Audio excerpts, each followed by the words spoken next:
ইন্নাল হামদুলিল্লাহি নাহমাদুহু ওয়া নুসাল্লি আলা রাসূলিহিল কারীম আম্মা বা'দ ফাআউযু বিল্লাহি মিনাশ শাইতানির রাজীম বিসমিল্লাহির রহমানির রহিম। আমরা সত্য ঘটনা অবলম্বনে বাস্তব মানুষের জীবনের দোয়া কবুলের গল্পগুলো আপনাদের সঙ্গে শেয়ার করে থাকি। আপনিও চাইলে আপনার বাস্তব জীবনের দোয়া কবুলের গল্পটা আমাদের সঙ্গে শেয়ার করতে পারেন, আমাদের চ্যানেলে প্রচার করা হবে। দোয়া কবুলের গল্প পাঠানোর জন্য আমাদের ইমেল আইডি ব্যবহার করবেন। আমাদের ইমেল আইডি হলো khalidhasan6695@gmail.com। এটা আমরা ডেসক্রিপশনেও লিখে দিচ্ছি।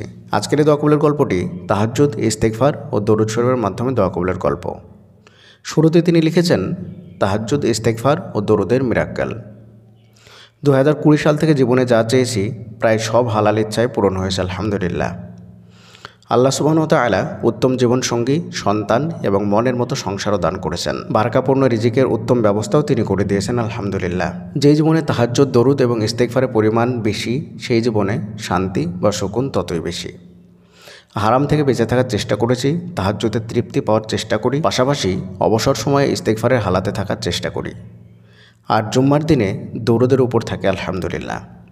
আজ আমি যা কিছু পেয়েছি সবই তাহাজ্জুদ, ইস্তেগফার এবং দরুদের বরকতে। আল্লাহ তাআলা তাহাজ্জুদ, ইস্তেগফার এবং দরুদের বরকতে প্রতিনিয়ত আমাকে আরও অনেক বেশি নিয়ামত দান করেছেন। প্রথম ঘটনা, আজকে 18 রমজান। 12 রমজান বৃহস্পতিবার এশার সময় এক বিপজ্জনক খবর পেলাম। আল্লাহর উপর ভরসা করে দরুদ পাঠ শুরু করে দিয়েছি। 13 রমজান শুরু হওয়ার আগেই আমার আল্লাহ আমাকে সেই বিপদ থেকে উদ্ধার করে দিয়েছেন। অথচ এত দ্রুত এই বিপদ থেকে উদ্ধার হওয়ার কথা কল্পনাতেই ছিল না আমার। দ্বিতীয় ঘটনাটি, গত পরশুদিন বাসায় ফেরার পথে অ্যাক্সিডেন্ট হয়েছে। সাথে মেয়েও ছিল। পুরো অটোরিকশা সহ আমার ডান দিকে উল্টে পড়েছি। আমি নিজেই ছিলাম ডান দিকেই, যার ফলে রিকশাও আমার উপরেই পড়েছে। আল্লাহর অশেষ রহমতে বেঁচে গিয়েছে আলহামদুলিল্লাহ। শুধু হাতের কবজিতে একটু ব্যথা পেয়েছি, এছাড়া আর কোথাও কিছু হয়নি। মেয়েরও কিছু হয়নি আলহামদুলিল্লাহ।